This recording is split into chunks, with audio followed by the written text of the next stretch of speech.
Hey guys, how's it going? Ches back again, and welcome to another episode of the Pack Only Road to Glory. Now, we're coming into this one on the back of some decent results in the past episode. We decided to go into the Silver Cup to kind of use up the silver and bronze players that we have left in the squad before we make that jump to gold. And we come into the first game, the first round of 16, against a decent Premier League silver side. A few decent players in there with Coates, Stephen Whittaker, Hilario in goal. A lot of pace up top with Jimmy Kebe, Albert Cruz, and then the strength of John Guidetti from Man City, kind of spearheading that front three. But we got off to a decent start here. Myers breaking into the box, tries to cross it, and the keeper absolutely murders him. He goes straight through him, and Hilario gives away a penalty there early on. And after checking who has the best penalty stats, it is in fact Luna with 82, which is decent actually for a player of his ability overall. And he puts it away right into the top corner to give us a great start in this one.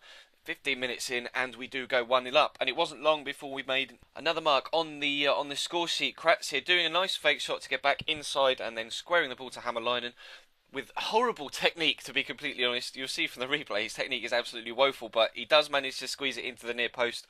Kratz there, great fake cross, and there squares the ball, and Hammerleinen just does like a stupid fairy spin, but eventually the ball is able to go into that bottom corner, and we do take a 2-0 lead. But he was able to bring one back here. Stephen Whittaker with a great shot, to be fair, on the edge of the box. He's right back with the rocket with his left foot to bring him back to it at 2-1. And you can see from the stats at half time, we'd had a lot of the ball, but he was creating more chances.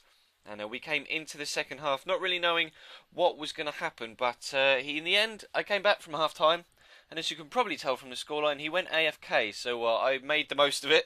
Just kind of, I was bored really. I wasn't just going to sit there for 10 minutes. So I went and scored a few goals and then sat there for a bit. But we come into the quarter-final, in fact, against a really strong side, a really strong silver side. Loads of players in there you might recognise. Eric Husklep up top, who's got a lot of pace. Marvel Wynn at centre-back, who's like 96 pace, I think, who's absolutely superb.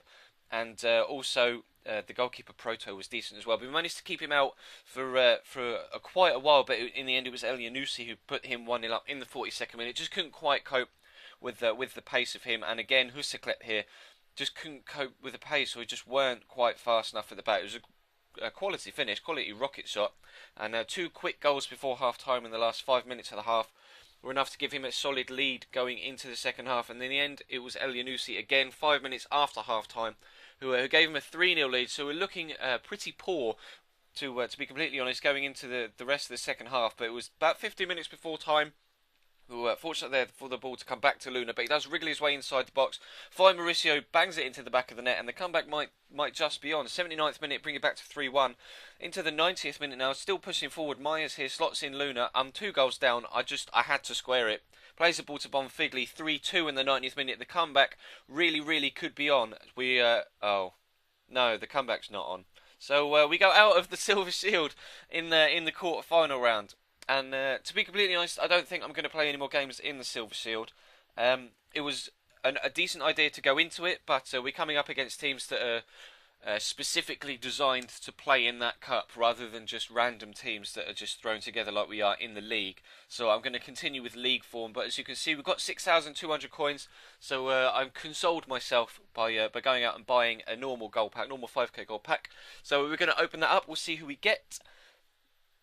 Yeah, Voronin, great. Not really the best of players to pull in that pack, to be completely honest. You may remember he was at Liverpool for a brief while. Gerardo there, used to be at Schalke, now at Spartak Moscow. Decent centre mid. Also, Polly's a decent centre mid as well. But one thing that does concern me a little bit is with the goal players, we're going to be upgrading soon, obviously. A lot of the goal players we have are either centre backs, strikers, or centre mids. I don't have any wing backs or wingers. So hopefully we're going to be able to pull a winger or a wing back in the next couple of packs or so. Otherwise, we might start having to play players out of position, like my fastest centre backs out right or left back, or faster midfielders out wide, which would be a bit of a problem. So hopefully we can push on. I'm actually going to do the manager tasks, I think, in the next episode, just to get an extra cheap, not even cheap, free gold pack to try and push on and hopefully get those players that we do need. But that is going to draw this one to a close, guys. Thank you very much for watching. There's of course links on screen to the previous video in this series, in the big window, in the little window, link to a random video from earlier on in the week on this channel. And of course, do feel free to leave the video a like if you could be so kind. That would be amazing. You guys have been going absolutely ham with likes recently, which has been absolutely superb. So that is going to wrap this one up then, guys. Thank you very much for watching, and I will see you next time.